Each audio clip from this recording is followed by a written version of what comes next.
And welcome to the Glacially Musical Podcast. It is beer, metal, and swearing. Of course, I am Nick Cameron.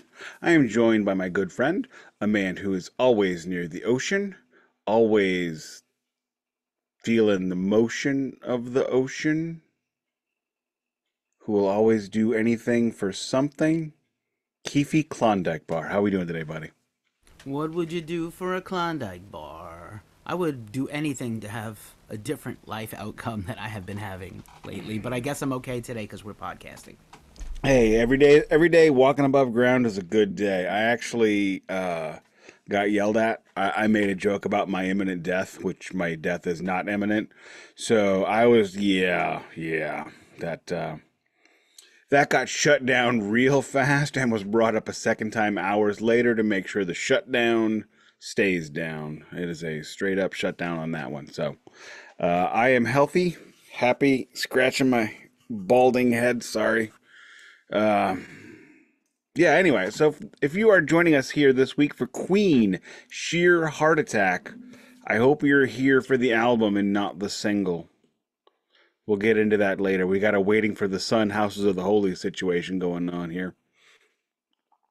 But if you are here for Sheer Heart Attack, the deep dive review, thank you very much. This is the Glacial Musical Podcast. Thank you for joining in. We have a bit of a routine we do here. We do a greeting, we do a beer check, a vinyl check, shirt check, news check. Wait, no. Beer, vinyl, news, shirt, meat. This week's meat is Queen Sheer Heart Attack, the full-length album. I am going to get into my beer check. This is an American Pale Ale from Alpha Brewing Company in St. Louis, Missouri. I have the Sipster. You may notice there's a dwarf lady. There's a lady that looks like Jem. That dude straight up looks like Lion-O without the lion part. And here we got a samurai who's actually an orc. I don't know what's going on here, but there's a lot. Finger fudge pour.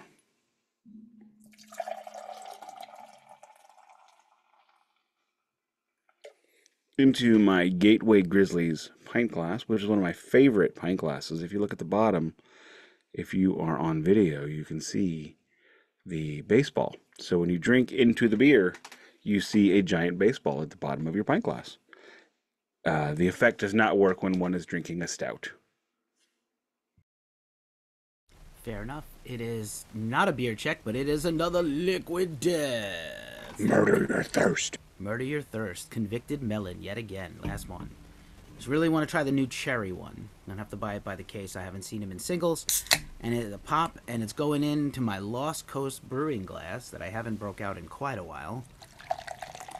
Beers, seltzer, and cheers, everybody. The whammy. Cheers. Cheers.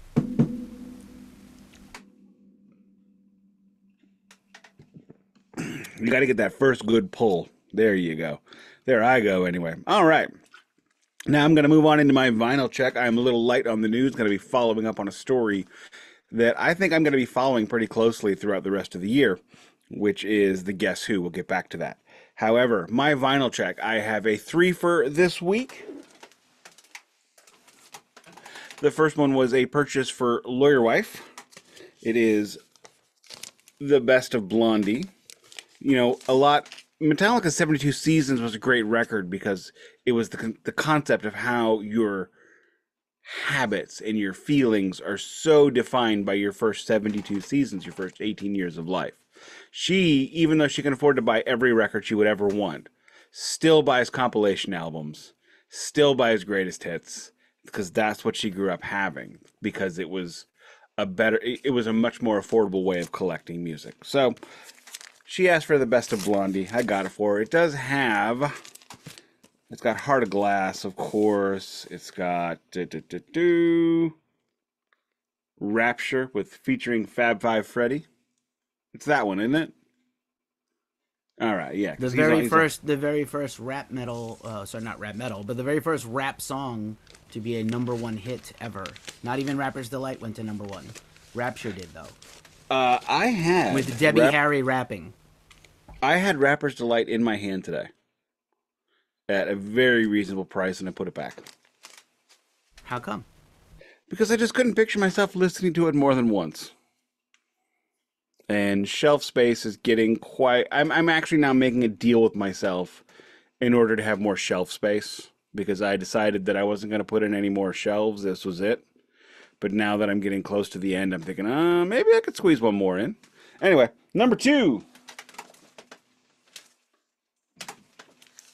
This one was also purchased in concert with Lawyer Wife. When I was doing my last Duncan package, my last English package, I needed some help because I didn't have any, I just wanted that Izzy Stradlin and the Juju Hounds record and Kiss Music from the Elder, which I've already checked.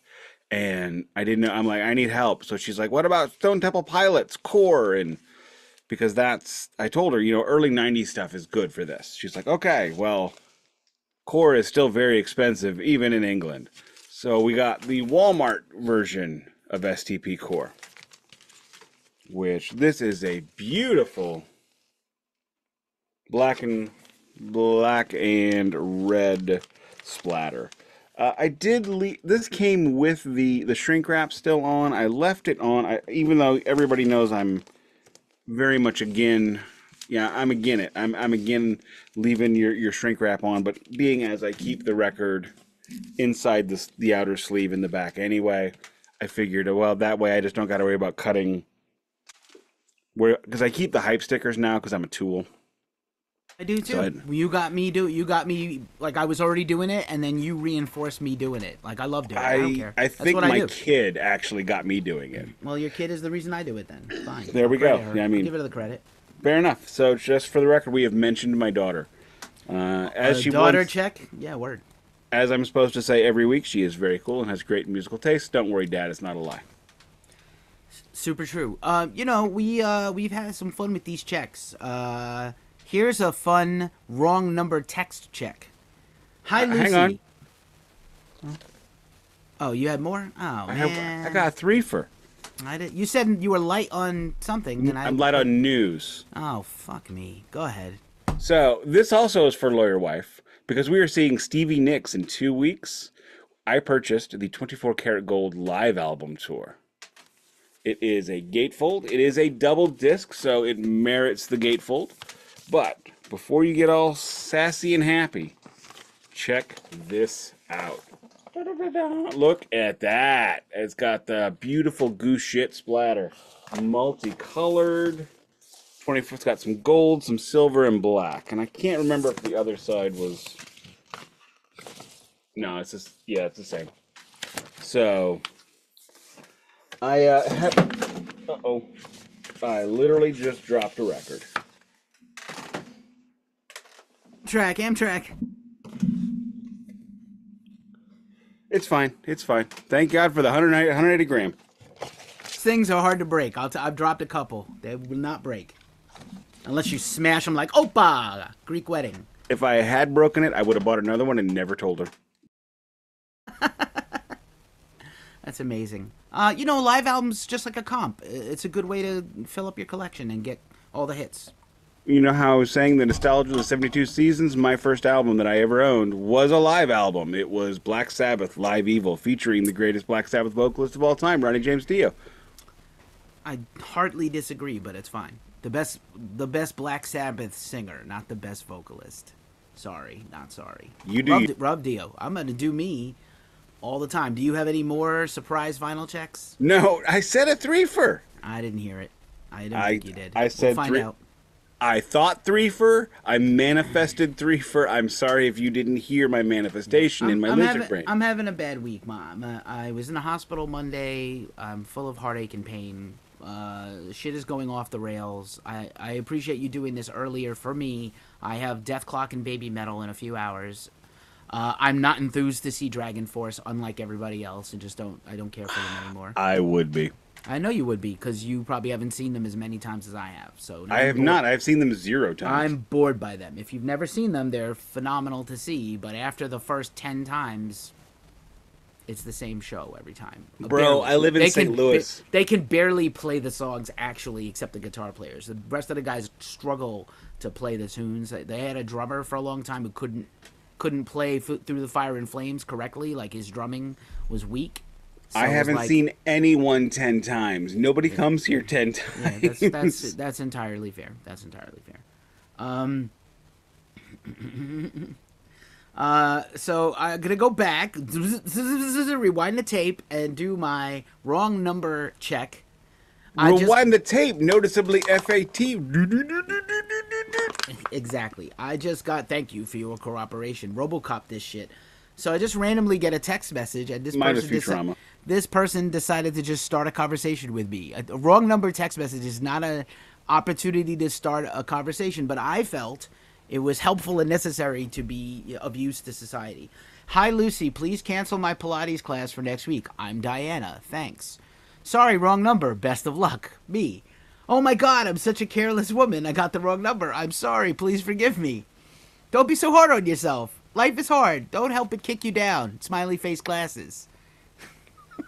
Are you ever coming to LA? I'll buy you a coffee. Like, what? This is not the opportunity to start networking. But who knows? Maybe it's a love connection. No, you definitely should keep that up. You should.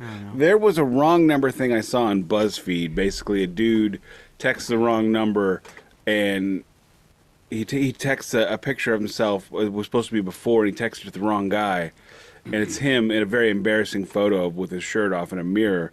And the guy that he ended up texting it to was a bodybuilder, and he said, "Don't worry, that's your before, that's your start. But make sure you text me again when you get jacked." So there's another photo from a year later where the kid's jacked, and he sent the dude a picture. He's like, "That's my boy." So you know what? Somebody reaches out, the universe hits you. You know what? You take it on the chin, wipe off the drool, and just. I'm trying to be poetic and I'm failing. I'm sorry. I'm taking a lot to the chin lately, but it's more like loads at a truck stop, not fucking hard knocks. But anyway. Wow, lounge lizard talk. Lot lizard. Time for my. Lot lizard, yeah. Time for my twofer. Officially twofer. Again, we are into the late fall. I recently checked Insight. Purchased from Richie Cavalera at the Cavalera Brothers Show. And what do you think I also bought at the Cavalera Brothers Show last fall at the Great American Music Hall here in San Francisco? I got the two... A can koozie. I get those two, but I got the two recent reissues, re-recordings and all that jazz of Cavalera. Notice the Sepultura logo, but Cavalera. Morbid Visions and Bestial Devastation. So I'm going to do a quick run through of each of these. No gatefold single for a single LP. Excellent job. These are records that I had on tape in high school, and they were horrible sounding. Each of these comes with a cool glossy and a lyric sheet in the back in case you never do Max's lyrics. And the gorgeous splatter. Let's do this one first on Morbid Visions. Very funky, cool. Beautifical. Beautifious. Mellifluous, Phantasmical, and it did come with the mylar and the paper. Thank you, Nuclear Blast, for caring about your vinyl collectors. If you're going to charge a legit amount of money, care enough to give us like a mylar with the paper. Here is... If you're charging $20 or more, there should be mylar in your sleeves. These were $25 each. I could have bought an autographed version of each at the show for $40, but I was like, I love those guys, and I have autographed stuff from them before. So I don't really need it autographed. And then Richie also sold me the Insight, and I bought some other things like merch, bought a shirt. So here is Bestial Devastation. Really cool new artwork on both. The old school cassette back with the two pictures of the brothers, like 1985, 6, whatever this is, 87. And again, these are, Sepultura's kind of thrashy black metal era where they were trying to be Slayer. Here is, again, another glossy with the more recent Max and Igor picture from a couple years ago with the very cool lyrics and Max's hand-drawn, goat skull, Baphomet, ram's head. Uterus. Cool. Uterus. And then here is the other vinyl, a slightly different variant. Again, mylar with the paper, and this one. And very cool distinctive label, right? It's supposed to be Cavalera. Very cool. I like that splatter because it's wrong. It's candy corn colored. Why is it wrong? Well, one half of it's really splattered and one half of it is very sparsely splattered. So True. It's like they stuck all the splatter on one side. And it's weird. I don't know how these things have magnets. How do they work? I don't know. They're miracles, bro. I don't want to hear from a scientist. I get it. Neither do I. That's my vinyl check. I have nothing else. Alrighty. Shirt check, news check? News check, shirt check. Oh, man, again? All right, fine. Do you want a shirt check? Well, sure. Okay, I'll shirt check. I feel first. like we should shirt check first and then news check because we always forget the shirt check. Fair enough. Shirt check. Even though it has not, I'm wearing my Ice Cube inspired It's Been a Good Day t-shirt. Messed around, got a triple-double. I will say, though, I did not have to use my AK. Damn right it was a good day. Got a beep from Kim. I've been trying to... She could do it all night or something. I've been trying to take her out since the 12th grade. Wait a minute. How old is he in that video? He's in his early 20s, mid-20s, because it's and living with his 92. parents? I don't know. Ew. I mean, South Central. Now, Ice Cube, by the way, again, if you ever want to... We should probably do an Ice Cube solo series at some point, because his records are wild, right?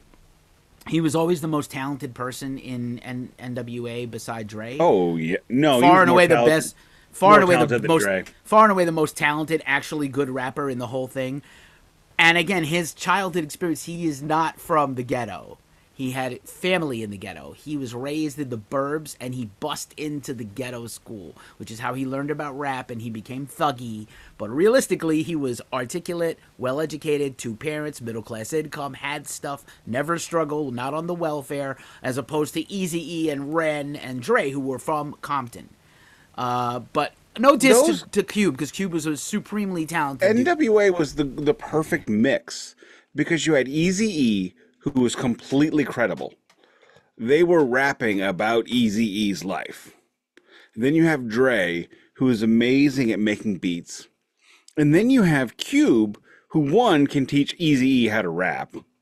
2, can write the words for them all to say. So you have 3 dudes that are able to create this perfect storm. And we should do an NWA run. I said it. We're doing it. I don't know about NWA. I much prefer to do fair enough. They Dre only had... solo or Cube solo. NWA How about... really only has the 2 good records. They only got the 1. We'll do the 1 good record. Oh, maybe we'll do... How about a South Central LA series where we do NWA, Dre, Chronic, Cube 1-2, and maybe Snoop Dogg Doggy Style. Like that. Did you forget Easy Does It? Did you forget Easy Does It? I guess we have to do Easy Does It. He's my least favorite guy, but it's okay. He's my favorite because he's the one I discovered first. But yes, that's what we'll do. We'll do a South Central. So yeah, we'll do a 5 series. South Central run. But by the way, what was the here's the premise for the series. NWA is the Caius of hip hop. Discuss.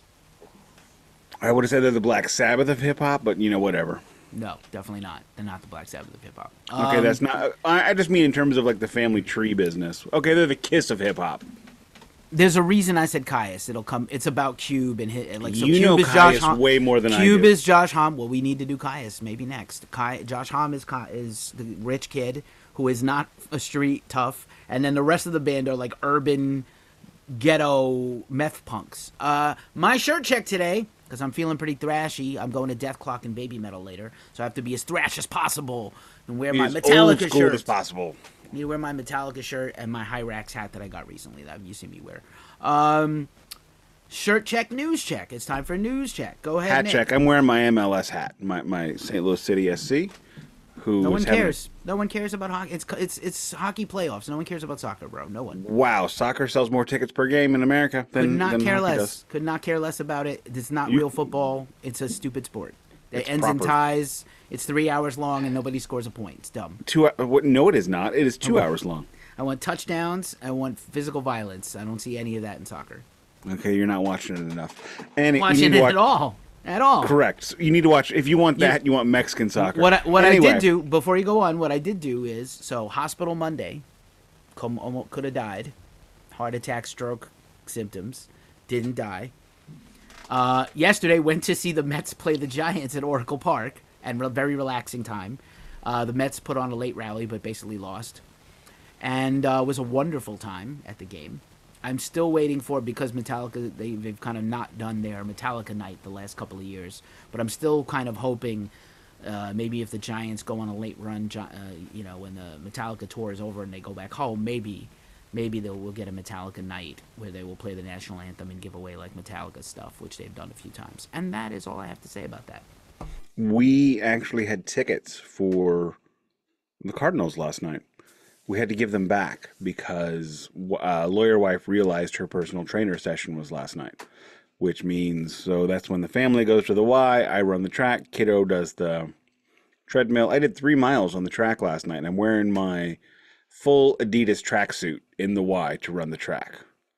We're walking out. Wife looks at me and she goes, I cannot believe you wore that here. And I said, what are you talking about? I'm wearing a tracksuit while I'm running the track. This is the most appropriate place to wear a tracksuit other than the pork store. Satrielli's.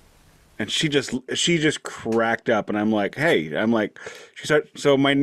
she's decided my soprano's nickname is Johnny. Come on, Johnny. I don't want it to be Johnny. I want it to be Chrissy. She can be Adriana. I'm like, Adriana's super hot. And she's like, Adriana got whacked. I'm like, no, we say clipped now. And she looked at me, we say clipped now? Okay. So, brief insight into my life. I apologize for that.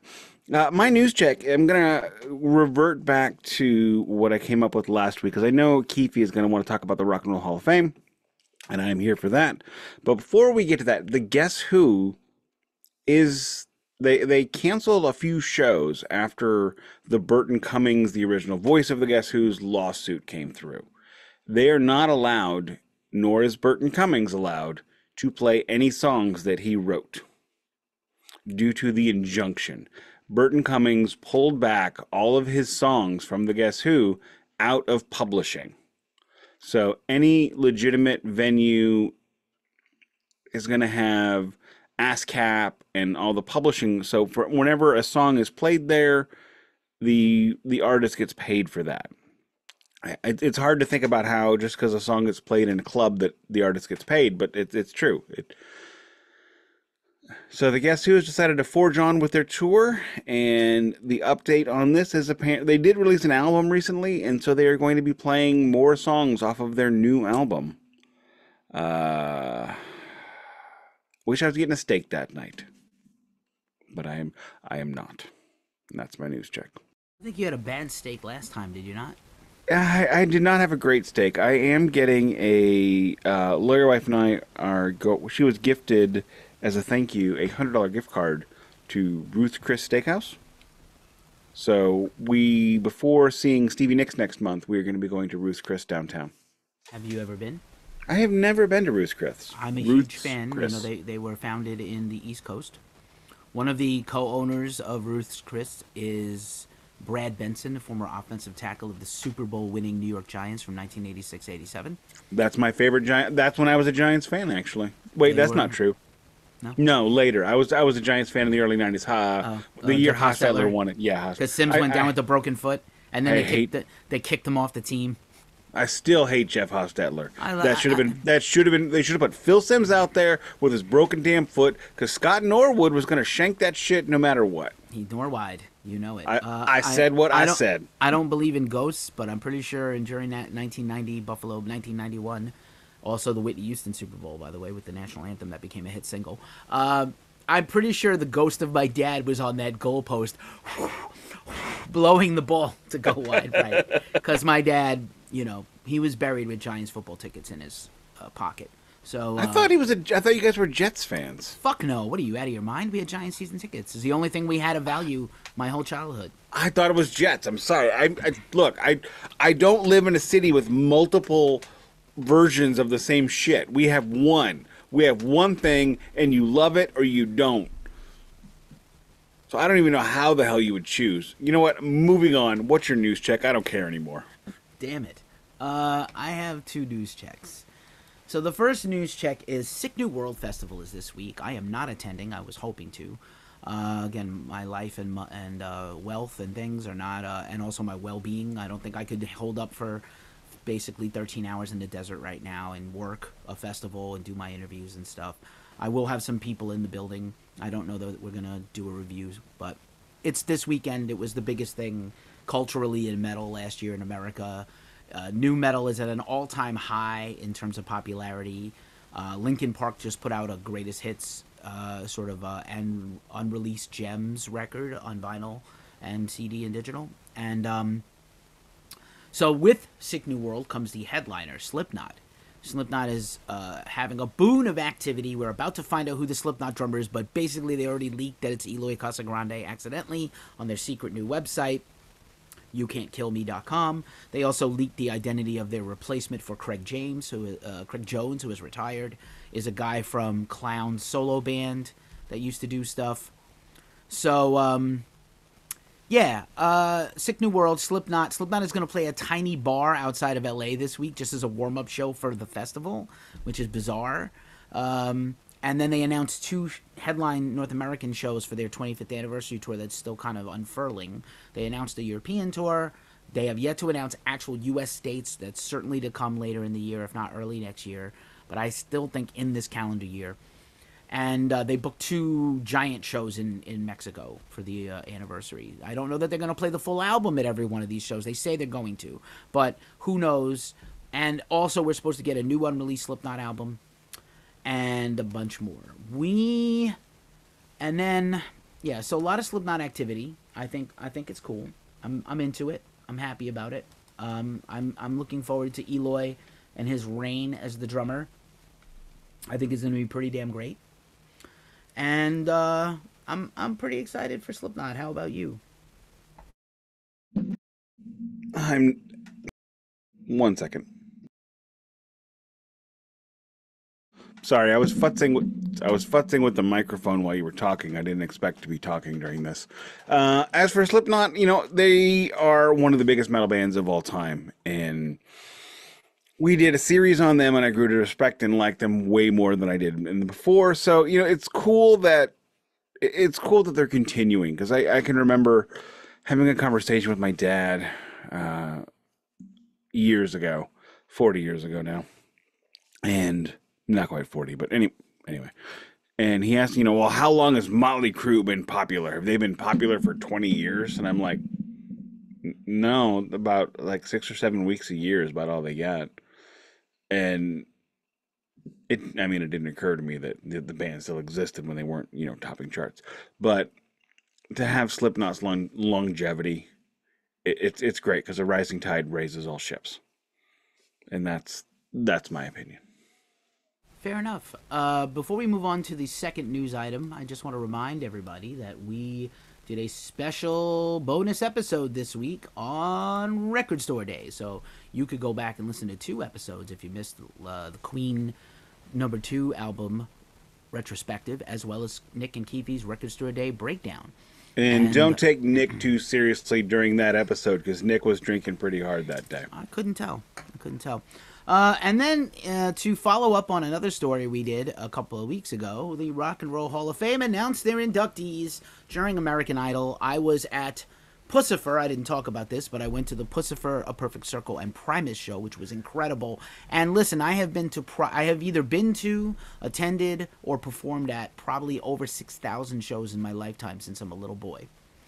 And this was one of the most unique and special shows I have ever seen, and I don't think I'm going to review it for Ghost Cult, because we already covered the tour, so I think it's redundant for me to review it a second time, and I can't really top the review that was done before my show. But I will say, I would love to see this become an annual tour, and the format of the show basically was all 3 bands on stage the entire show. They had the floor of the stage with 4 keyboards and various people to sing and play guitar. They had 3 drum kits, but only 2 drummers were in attendance. The 3rd drummer is busy on tour with another band. And then they had little lounge areas on each side of the stage where the band people hung out, and sometimes they went backstage, but most of the time, everybody was on stage the whole time. Each band played like 3 or 4 songs and then went off, and another band played 3 songs and went off, and another band played 3 songs and went off. And they had a little intermission for 10 minutes and an encore intermission for 2 minutes. And then they got heavier and heavier as the show went on, and it was really special. Maynard actually sang in front of the audience for a lot of the show, which he rarely does any of his other bands. He's usually hiding in the back. And it was pretty incredible for his 60th birthday. I'm not a Tool fan. I'm not a fan of Maynard J. Keenan, as we all know. However, I would go see Puss for The Condition of My Parole. Not only was that one of the greatest record titles of all time, the cover of it was one of the greatest of all time, and it's actually a damn good record, and I would go see that. Exceptional. By the way, like every Pussifer album also has a remix album that follows it, where they literally reimagine every song and completely redo them. And so they played. So there's Remixed Up, which is the Conditions of My Parole remix album, and even the album cover, the gender identities are swapped, where Maynard is in the dress and the partner is in the jail orange. Nice. They played my favorite Pussifer song, which is Tiny Monsters. Absolutely heartbreaking and teared up. Teared up a few times. So I'm going through stuff. Life is coming at me very hard. And if you miss it, it goes too fast. And if you're not careful, you miss it. I'm going to slow down for a while. To paraphrase Ferris Bueller very poorly. But let's talk about You sound like my wife after she heard Landslide by a Fleetwood Mac tribute group. So I'm gonna have to be like hugging her while she ugly cries when Stevie sings it in 2 weeks. We all ugly cry Laura Dern style during Landslide. Stevie's incredible. I really would like to go see her. I probably should go to Bottle Rock Napa. I can't get to Maryland Death Fest. Maybe I can do Bottle Rock. We'll see. I don't know. It's expensive, and it's kind of late for me to get covered for it. But anyway, let's talk about the Rock Hall really briefly, because I want to whiz through this episode after. Most of our predictions came true, if you want. I'm mildly surprised. We're pretty good at this. We are getting pretty good at this. I am mildly surprised that Ozzy got in. I know he's hugely popular because of the Osbournes, and he absolutely deserved to get in on his merits as a solo artist. I told Lawyer Wife that Ozzy got in as a solo artist. She is not metal. This woman is straight up not metal. When we were texting and IMing before even getting on the, on our first conversations, I'm like, you like heavy metal, right? Oh yeah, totally. She heard after we were exclusive and were steady, I'm like, you said you liked heavy metal, and she went, oh, I thought you said hair metal. So that's her. She barely went to Metallica with me. She even gave up the second ticket for you because she's like, yeah, one is good. I'm good. I'm fine. And so I'm like, yeah, Ozzy Osbourne got in as a solo artist. It's his second time in with Black Sabbath and now solo. And she looks at me and she goes, good. He deserves it. So there you go. That's why he got in.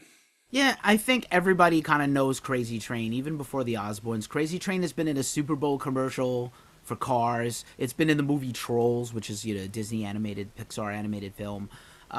It only takes one. As soon as the first publicly traded weed company uses Flying High again in an ad during a major, like the Oscars or something, keep on smoking them joints. Exactly, from Tribute. I love that. So Ozzy gets in. Foreigner got in, Nick's pick. I was surprised. Still don't think they really... I understand the criteria. They're a great band on every measure. They've sold millions and millions of records. I just feel like...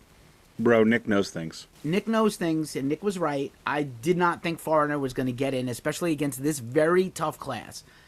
Peter Frampton got in, and I think Peter Frampton should not be in the Hall of Fame, even though I love him. I love Peter Frampton. My favorite thing about Peter Frampton Can you name his record before Frampton Comes Alive? Live at Fillmore East. No. That is the Allman Brothers. Oh, and Dickie Betts died again, rest in peace. What the hell album do I have by him where it's live that's not Frampton Comes Alive? That was in his... Why? Why did you buy this? It was $5. That's why. Okay. Peter Frampton... It's the one... The previous band, not Peter Frampton. I'm going to Chuck Klosterman this. If you never read Chuck Klosterman, you all should. He's incredible. He's on my bucket list to interview. There's only a few writers I would really interview. He's one of them. I absolutely look up to him. He is the most amazing stream of consciousness heavy metal fan I have ever read. There's no narrative in his stories. What's his thing from MTV VH1, right? He did VH1 in the 80s or 90s. And he was like... My favorite 17 shows ever are 16 Kiss shows and a Prince show. Holy fuck! It's great. Well, he on the one of his I read, he's like his cross country trip. He brings like 4 albums, and one of them is Paul Stanley's solo. I'm like, bro, nobody likes Paul Stanley. No, Paul Stanley doesn't listen to that record. What's wrong with you? Okay, so Chuck Klosterman, Why? Why Peter Frampton? Why? I'm not mad at him. He's wonderful. He's lovely. He was in Almost Famous. Frampton Comes Alive. Wah, wah, wah. Talk Box. Do You Feel Like I Do? And Show Me the Way. Show Me the Way is ubiquitous. It's one of the most covered songs ever. He doesn't belong in the Hall of Fame, bro. He just doesn't have. You gotta be an automatic locker. I'm here making a case for him that shouldn't have to be made. Now here's a band that should have been in the Hall of Fame for decades, for their importance to rock and roll, and especially punk rock and political punk rock. The MC frickin' 5, up against the wall, motherfudger. Come on, how are these guys in 50 years after they came out? Sorry, I'm having camera issues. I'll just keep talking. No, I'm good now. I'm doing the thing. I'm doing the background thing. I'm sorry. The album I was referring to was "Rockin' the Fillmore" by Humble Pie. Well, that's not Peter Frampton. So, like, you don't get credit. Okay, so Ozzy deserved to be in on his own. Is Humble Pie in the Rock and Roll Hall of Fame? I don't think so. No, I was making a joke that Can you name a Humble Pie song?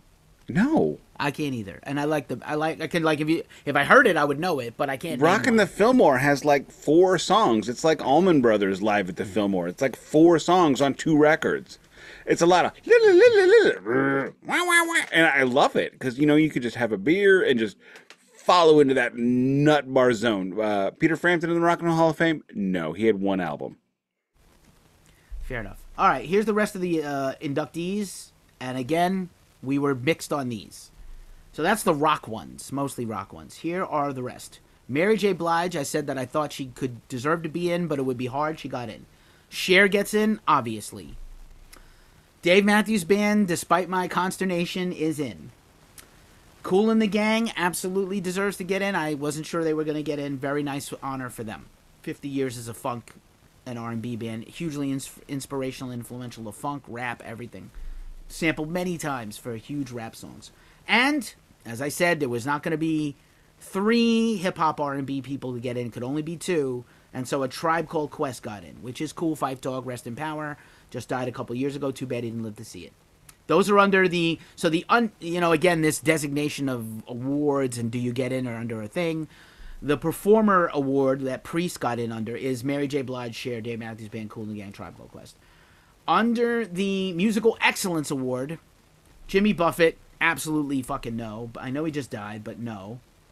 MC5 is under that designation. Dionne Warwick, long overdue. And Norman Whitfield.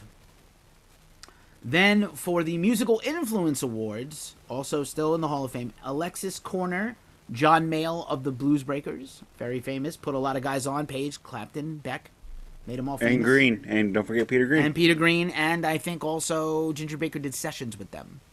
There you go. Big Mama Thornton, 100% needed to be in ages ago. Why? Real quick, roll that back. John Mayall was a good dude to know.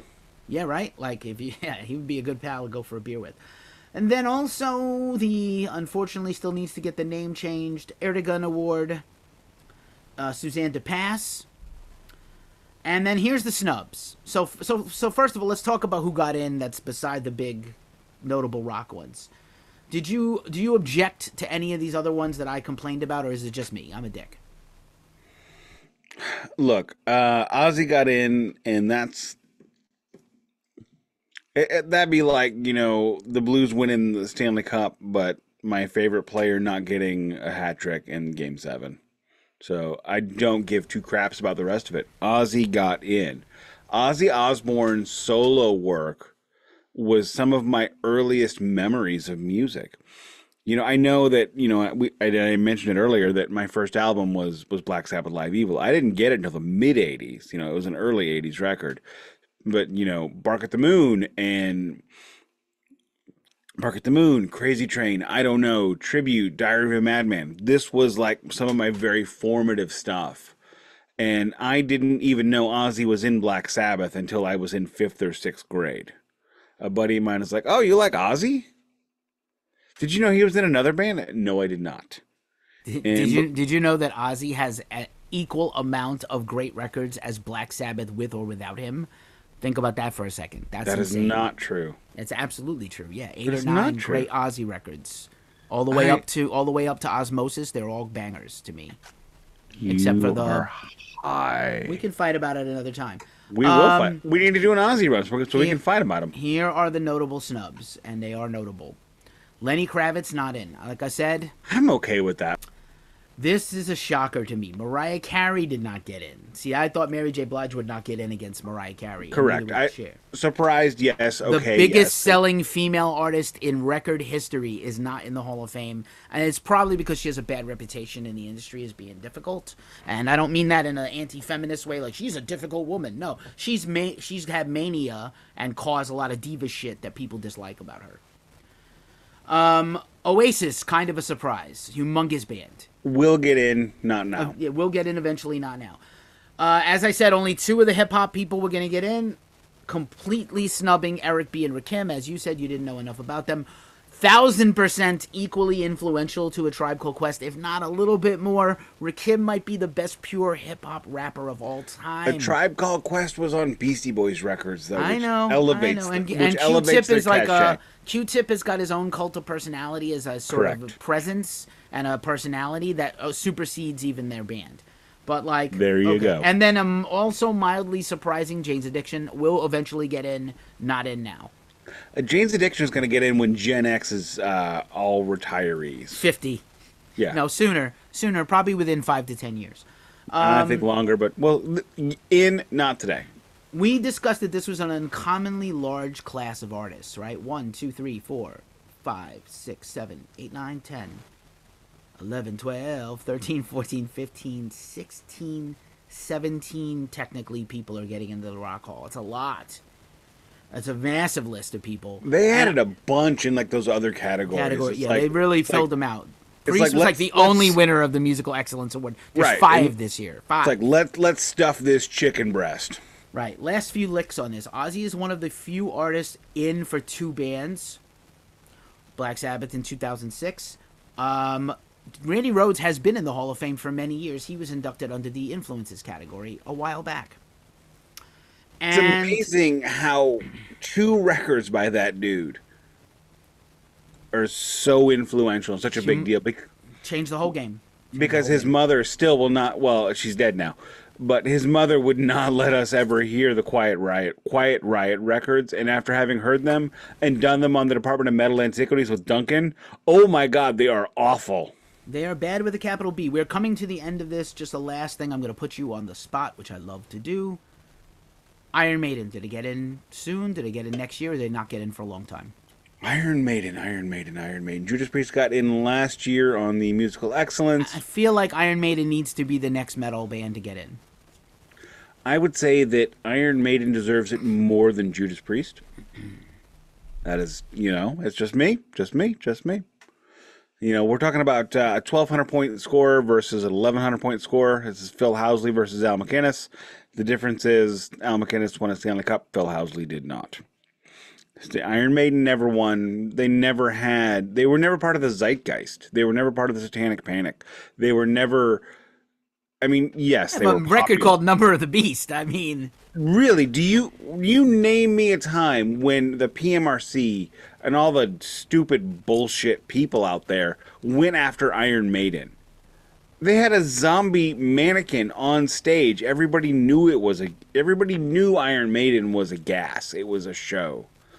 That's what makes Judas Priest part of all that. Nobody knew that was just like, hey, they thought it was serious. Of course, it was all aspersions. None of it was real. But Iron Maiden deserves it, I think, more because I think Iron Maiden's quality over the course of 40 years is greater than the quality of Judas Priest over the course of 50.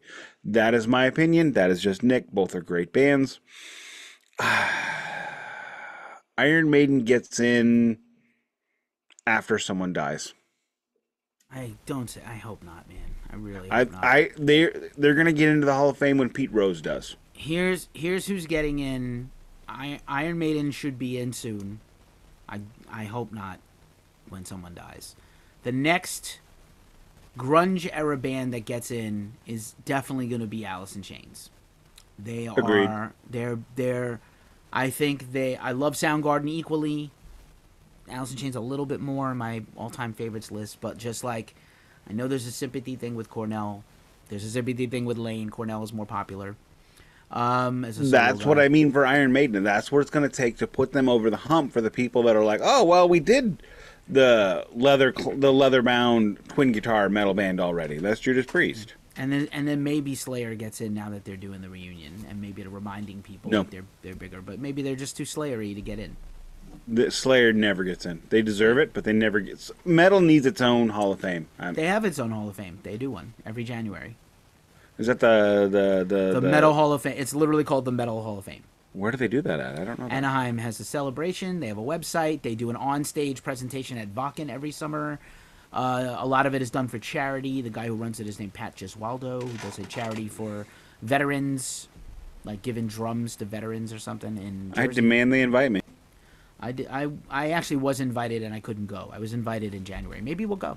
I don't know how much you like Anaheim. We can go see the Mighty Ducks. It's January. No, it's just the Ducks now.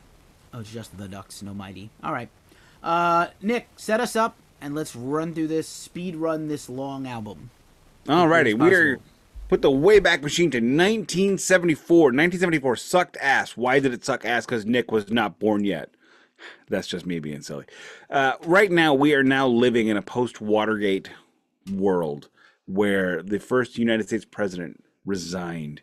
Gerald Ford is now the president of the United States. Gerald Ford, who Chevy Chase famously impersonates later. But, as we have said every time on this series, we are at the changing of the guard. We have now really ventured into 70s rock. The piano has come back. Elton John is there. Billy Joel has become Billy Joel. We are 2 years out from Piano Man. Kiss is 1.5 years away from dropping Beth. Pete Townsend has changed from guitars to synthesizers. The Who has come back off their third farewell tour at this point, I should mention. And it's a weird transitional time. And Queen transitions. After recording and releasing Queen 2, they tour England extensively with Mott the Hoople. And the thing about Queen touring extensively in England, which cracks me up, is I live in Missouri. St. Louis, Missouri. So, I don't live in the crappy part. I don't live in Wintersbone, Missouri, where the governor's from. Any of our governors are all from Wintersbone, Missouri. Anyway, it's Missouri is bigger than England. We have 4 million people in this godforsaken state. England has 70 million. So the idea of not driving cracks me up. And I've actually discussed this with Duncan so many times. He's like, yeah, drive a half an hour in England? No, we're not doing that. And I'm like, it takes me half an hour to get to work. And I just live in, anyway. So after Mott the Hoople and Queen do the extensive English tour, they then come to America and do an extensive American tour. And that is awesome. So Queen is now in America. Not only is Queen in America, Queen hits the charts in America. On this album hits in America number 12. Number 12. In a very competitive time. Let's talk about it. Yeah, go ahead. I was just going to say, we talked in the last episode about how this is the cradle of humongous 70s rock. This is the almost famous era, 73, 74. That is correct. Led Zeppelin is touring on Physical Graffiti or Houses of the Holy. I forget exactly which. Sorry, I bumped the microphone. Pink Floyd is touring Dark Side of the Moon. No, Wish You Were Here. We didn't do our Pink Floyd check, did we? Did you hear the news? No, what news? David Gilmour is imminently announcing, or has announced already, a brand new solo album, his first in 9 years. His wife we talked about that 6 months ago. But it's coming now.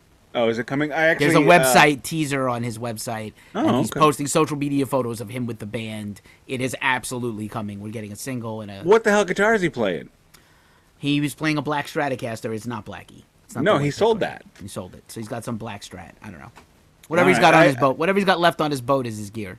I actually bought a record today in the antique mall for $4. It was a Duran Duran Leftovers record with David Gilmour. It's not Duran Duran. It's probably actually going to go on the Department of Mental Antiquities. Sorry to But- interrupt your flow, but I was like, No, it's fine. We Totally don't have fine. if we don't have the David Gilmour news, we have not done our job. As I completely podcasters. agree, because you know what? We are just pumping the shaft of Pink Floyd and all the members. Cradle the shaft, work the balls, jerk Hey. my cum crayon until I color you white. Look, if David Gilmour is going to drop a new record of some delicious, wonderful solos, please do it in the On an Island style, not the Rattle That Lock style. That's all I'm going to ask for. On an Island is his best solo record by far. Happy to do a chaser on that one. So, yes, we are living in the peak, as Lester Bangs of Almost Famous put it, the last gasp, the last grope of rock music. The guard is changing, and they're moving slowly. So 1974, Kiss's first record is out. 1974, I believe that's Wish You Were Here for Pink Floyd, because Dark Side was 1972. And Alice Cooper is about to go solo. The Alice Cooper band is big. This is when the biggest changing of the guard happens. Rock music becomes far more American than it was up to this point. If you think about the 60s, Jimi Hendrix, was he an American or English band? He had to go to England to get discovered, but he was an American. He was discovered in America and got big in England. That's true. And his band was English. So that's the closest outlier. But Kiss, Alice Cooper, Iggy and the Stooges are about to drop. MC5 is about to drop. The world is swirling. So Queen and Queen 2 drops a progressive, very heavy record. It didn't do that well. It didn't do as well as the first record. So what do? They completely change.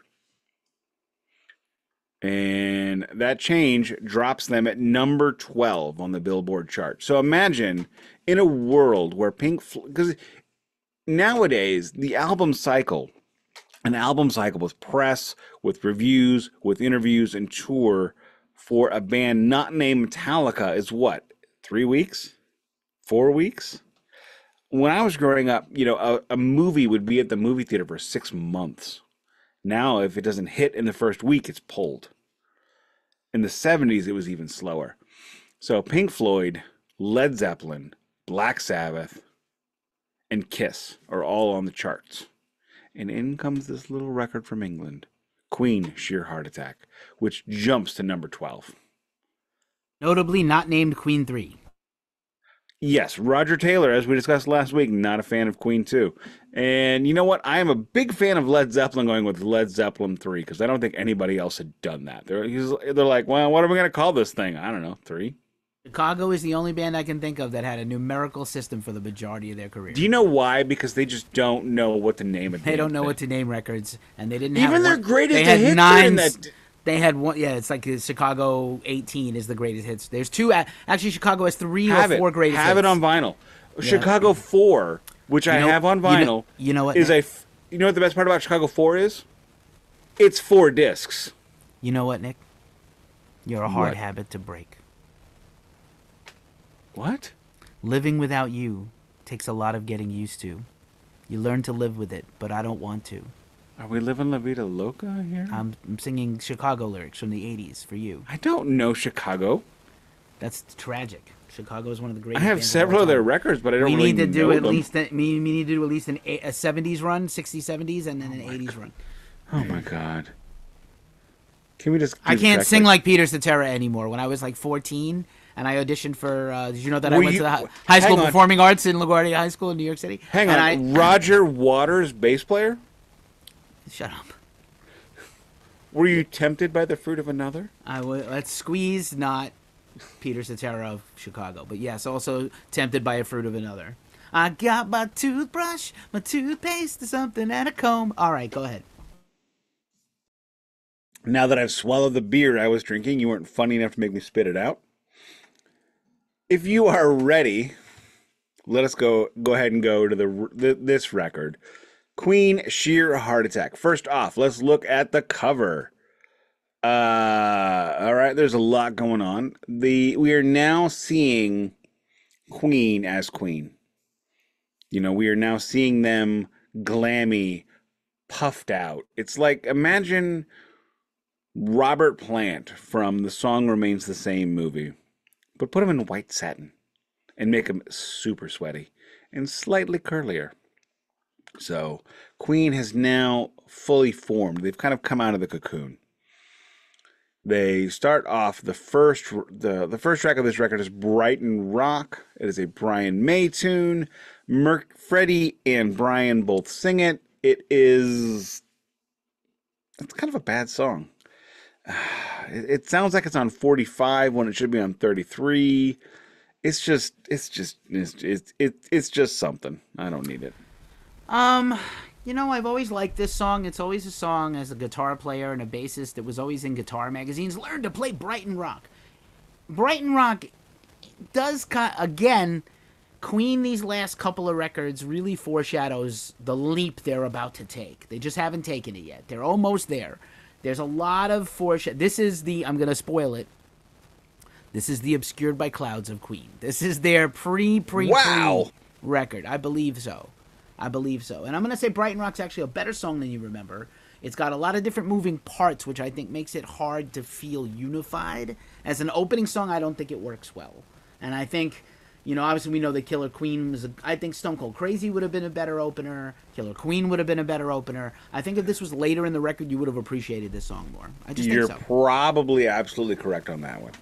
Moving forward, this is the next track, Killer Queen, I believe is an ode to my Hollywood girlfriend, Kirsten Dunst, who famously portrayed Marie Antoinette in a really, really awful movie.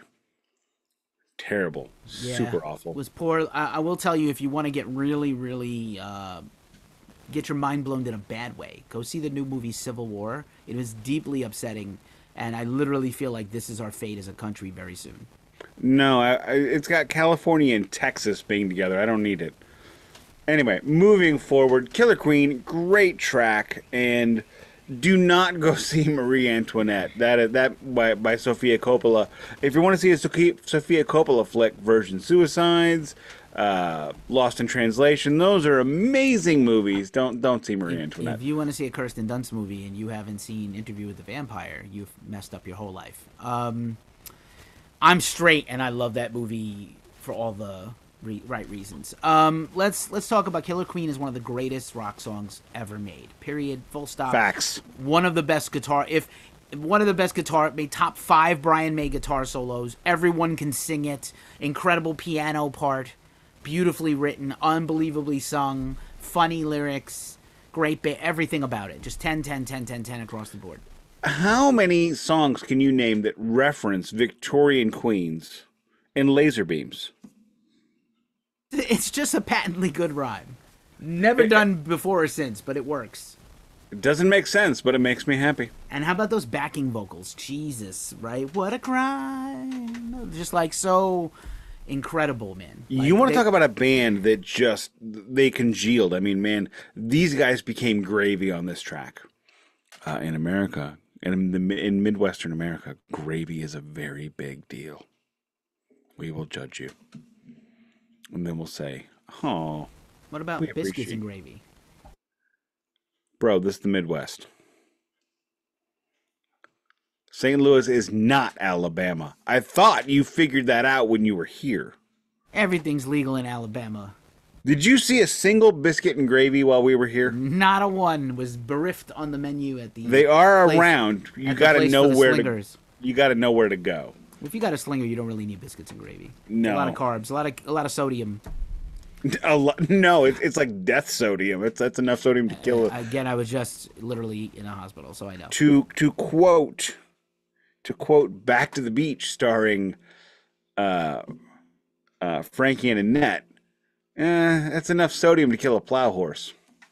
Moving on to the next track, sung by the drummer Roger Taylor, and I really have grown to appreciate Roger's vocals more on this series so far than I have in previous Eras of My Life.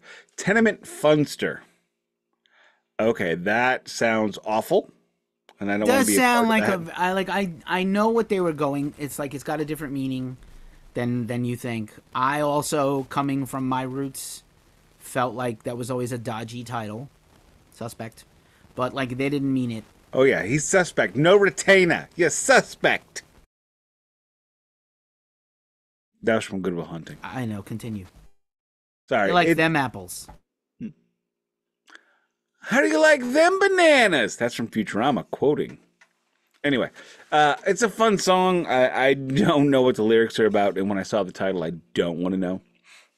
But Roger's vocals are unlike Ace Frehley and somewhat like Peter Criss. They are a great change of pace.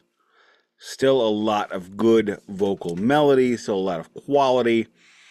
And you don't really lose anything when he sings. And his conviction is spectacular. And that's what sells his songs. I have very few notes. I think it's one of the best songs on here. And again, Roger showing that he could carry a whole band by himself as he did later on as a solo artist. I completely agree that he would be able to. Moving on to Flick of the Wrist. Frankly, I have no strong memories, and I heard it at least twice today. Yeah, this is an interesting one. I think it was, a bit of a filler song, but it's not awful. It's just not the level of Killer Queen. To me, is so hard to top that the record immediately goes like, it's okay. It peaks humongously and then it kind of goes down a little bit. So you want to talk about a track that should have just closed this shit out? Killer Queen should have closed this out because that's the high. It's the high. Moving on to Lily of the Valley. It is only a minute 43. It is an interlude. And I feel like on this album, they were kind of filling it up to the exact perfect vinyl record length. This thing is 38 minutes and 41 seconds. That is perfection on vinyl. However, if the songs aren't perfection... Some of them are. And I do, maybe they were struggling to kind of fill out the record. As you may know, according to the Wikipedia, which we know not to fully trust, I trust Wikipedia. Brian May was very ill prior to the making of this record. He's had some major illnesses in his life, including a few years ago. And he, some of these songs, including the next one, was written while he was in a hospital bed, which also is like, how did he do this? From syphilis? Like, no, not syphilis. Okay. He had hepatitis. So they were on tour in America, opening for Mott the Hoople, and they got vaccinated to fly from San Francisco or L.A. to Australia. And a dirty needle from the vaccination gave him hepatitis. And he was... It's not funny. Why are you laughing? The irony is funny. I'm thinking about how Phil Lynott got syphilis and had to cancel a tour. I mean, it's the 70s, bro. He's fine. He's fine. I'm sorry. I don't think it was the Sif is why he canceled the tour. It was something else. Another kind of needle that got him the Sif. Or got him infirm. So anyway... The 70s were a weird time. I heard very good things about the live Record Store Day Thin Lizzy album that came out. Somebody I know got it and said it was great. Mm-hmm. So maybe I'll have to go find it. But I have Live and Dangerous, which is neither live nor dangerous, but still good. Yeah. So, previous podcast subject, Thin Lizzy. We'll link it in the description. Brian May was ill right before this, so they went in for like 3 weeks without him and worked up songs and saw what they had, which is why there's a lot of variety on here. And then Brian came in and finished everything and did his tracks later. So like I think that's also a thing here with these couple of tracks. That is a very interesting change. It's kind of like Def Leppard's Hysteria, where they were working on it without Rick Allen. Now I'm Here, the final track on the record. Brian May vocal yet again. Side 1. I said record. Final track on side 1. Now I'm Here. Another Brian May vocal. Really, really enjoyed this one. And I enjoyed this song much more than the Brian May song from the previous week. And I don't know if he leveled up during the tour, if he sang the song if he sang his previous song on Queen 2 on the tour, but much improved. Absolutely right. This is a great song. This is one of the best songs on the album. This actually also could have been I think I would have liked to open with Killer Queen, close with Now I'm Here, and have Stone Cold Crazy on side 1, not side 2. But that's me. That's what I would do. I'm not in charge. And yeah, Now I'm Here is incredible. I do believe it was a hit single. Back with Lily of the Valley for some reason, don't know why. And it's actually about the tour with Mott the Hoople before he got sick. It's literally about their first tour of America and like being embraced and the gratification of playing live and really seeing this band rise. It's literally about, it's like the turn the page of Queen. It's their song. It's Wherever I May Roam, your least favorite Metallica song. So it's that song for them. This is that song. Is it the Whiskey in a Jar? It is not the Whiskey in the Jar yet, though. Can we flip the record? Flip it! Don't flip it, flippers. Fuck you. You put that on a shirt. That would be a fucking great shirt for us. The logo to wear at Record Store Day. To wear on yeah, flippers don't flip. Fuck you. That's what I'm going there. We're gonna work on this design. You know what? Here's what Burn in Hell record flippers. Just Burn in Hell flippers and the logo. Because you can wear that to the door. Yeah, that's pretty good. All right. Flip the record, by which I mean take it off your turntable and rotate it. I thought you were going to take the turntable and be like, fuck this! And throw the table over. Wrestling style. Rah! I don't give a shit about this. We're going to have a turntable match. Those Quiet Riot records where they flip the whole fucking turntable over, not just the record. I'm sorry. What do you want from me? I'm still scarred. It was 18 months ago. It was. This has been wild. I do enjoy it. We have done some terrible things on this podcast. We've also done some great things. Quiet Riot was terrible. Are we doing High on Fire next week as a chaser? Is that what we're doing? Yeah, we didn't announce it. I don't know. I'm fucking spazzing out. Yeah, I haven't cleaned it yet. I'm going to listen to it tomorrow. Flip the record. Flip the record, properly. Listen, in the lap of the gods. Now we have that Freddie Mercury phantasmagorical, but still grounded in the modern world. It's okay to be superstitious if you love Jesus. It's not okay to be superstitious if you love fairies. So here we have Freddie finding the middle ground between what he did last time and what he's doing this time. Great start to side 2. A far better song than that Jesus song on the other record. Oh my God. Freddie should not do Jesus songs. I just don't need the story of Jesus of Nazareth in a Queen song. I never needed this. I need it on Jesus Christ Superstar. Yeah, and several Johnny Cash songs. That's fair. And that's about it. I think he's doing fanciful songs, and he loves his fantasy topics. Like I said, some of the stuff on the last record were like childhood stories he wrote himself and made up with his sister. So I think these are cool. It's an okay song to start side 2. So it's not the worst. It's well done. His singing is beautiful. It's okay. Just okay. We're just getting a new kind of Freddie at this point. That's just the reality of the situation. He is becoming, and I'll form the head. He is becoming the Voltron Freddie we are about to know. Look at my beer. Look at my beer. He has the Voltron beer. You drinking it, or is it just hanging out there? I just pulled it out because you know crazy. What? He just pulled it out, ladies and gentlemen. I was gonna get a new beer for beer check this week, but I couldn't find anything, and I went, Four Hands and Surly. I'll drink another one of those. Moving on to quite possibly the Queen song of the podcast, our podcast. And why is it the Queen song of our podcast, Keefy? Because it's like proto thrash metal. Because it was covered by Metallica, bro. But it's like before it was covered by Metallica, it was already awesome. Yes, but it was covered by Metallica. It was. James Hetfield did change the lyrics. He had to throw some F-bombs in there. Fully loaded Tommy gun, yeah! Instead of a water gun, fully gun, hey-o! Yeah. Yeah! Gotta be metal! Yeah! Gotta make it metal! He said that was like an incredible thrill for him to come on. He's like, it was weird not having a guitar, but to like look over while I'm singing on stage and there's Brian May riffing And a Tony riff I Iommi. played. And Iommi, yes. We're talking about the concert for Freddie, right?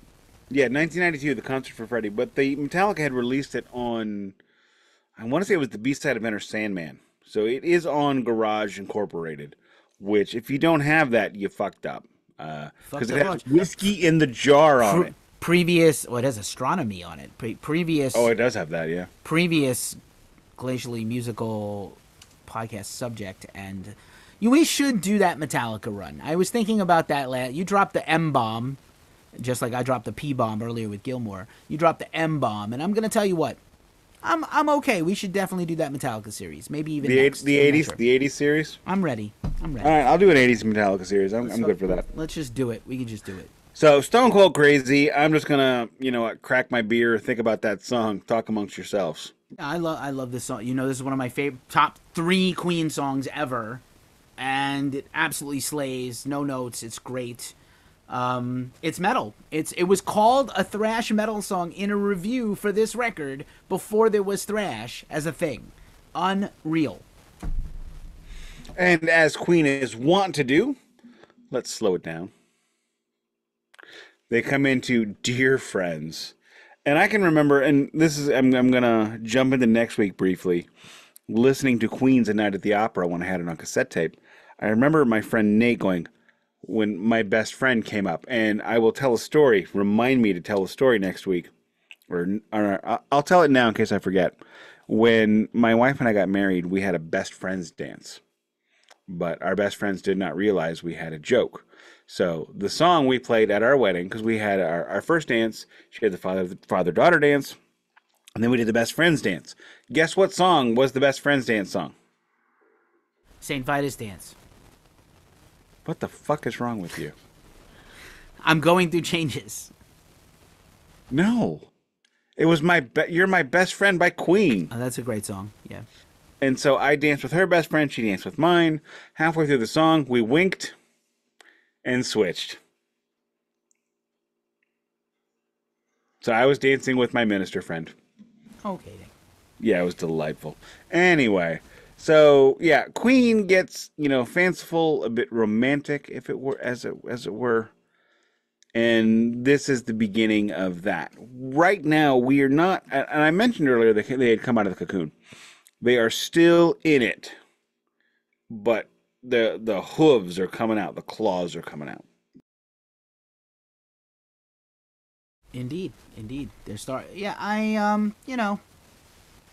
they're starting to show their things. I think Dear Friends is a solid tune. Again, another 1 minute-y. There's a bunch of these that are like, tiny songs. Lots of them.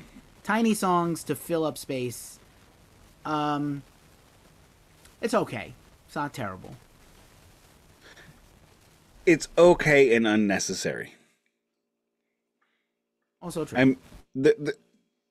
You're not going to convince me very often that a 67-second track not on a hardcore record from 1982 is necessary.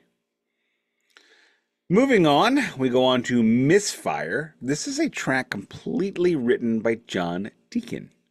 I didn't know John Deacon had ever written a song.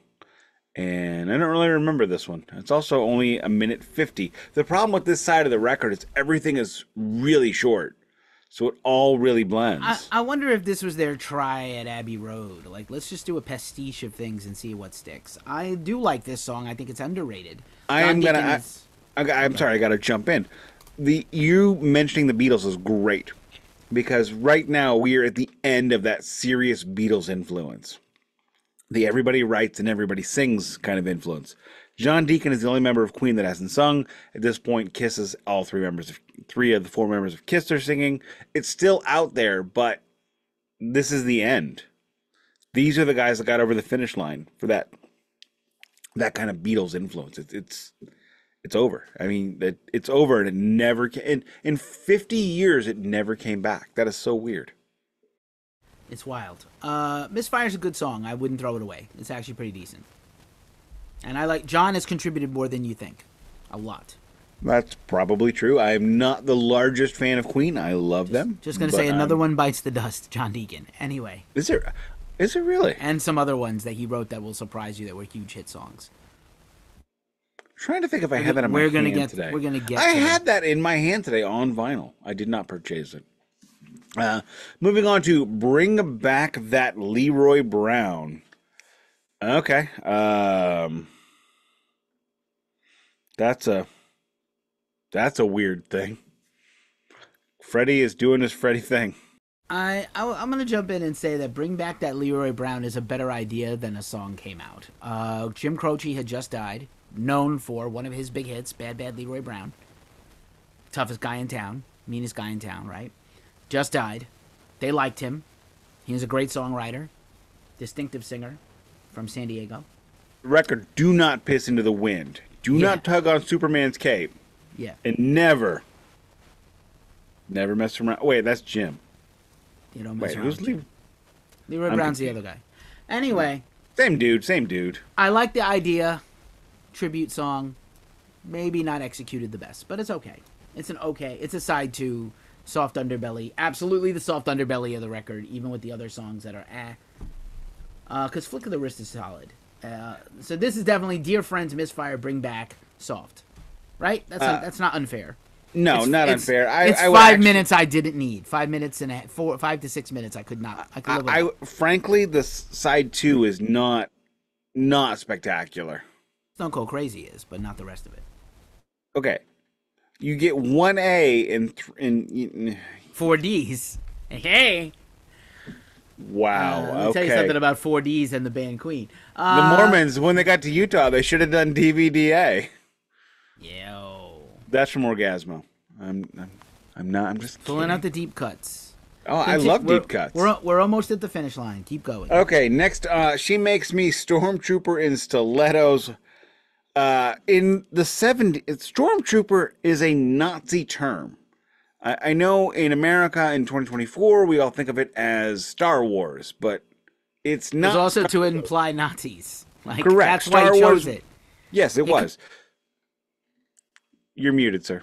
He could have called them anything, Centurions, Paladins, anything. He called them Stormtroopers for a reason. Paladin would not work, but that's besides the point. It's a knight. No, a Paladin is a specific class.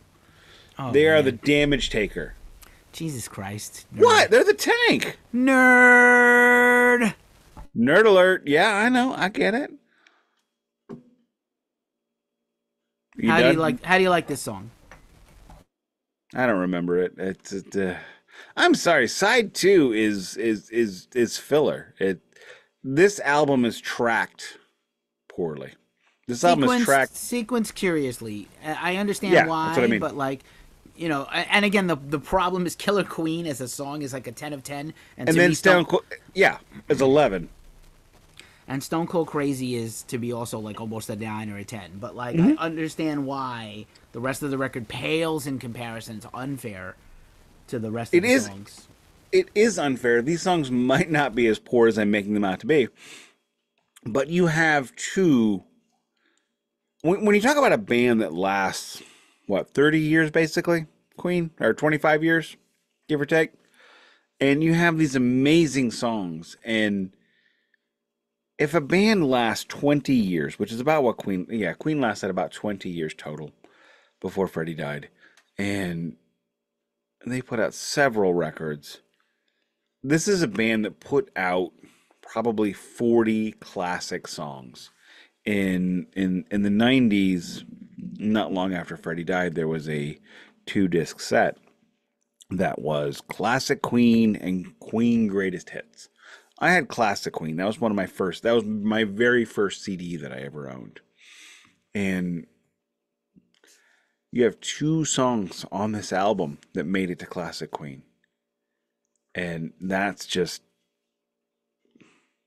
amazing. If you think about, we routinely talk about Metallica and how many Metallica songs off of Kill 'Em All, Ride the Lightning, and Master of Puppets, and Injustice for All make it into the legitimate Metallica greatest hits canon.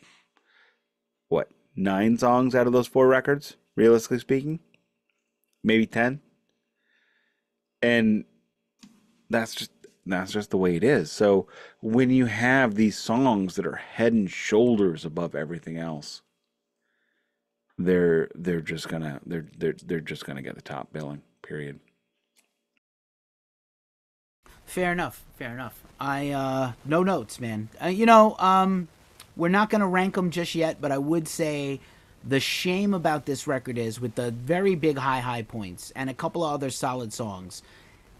It's still a good record to me. The problem is that Queen 2 is so good, and Queen 1 had kind of the DNA of the band in it, that this record kind of falls behind Queen 2 for me. We'll talk more about it at the end of the series, but I just wanted to throw that out there. It's not a bad record, just a lot of filler, a lot of hoping something, throw it at the wall. It's not even a lot of filler, really.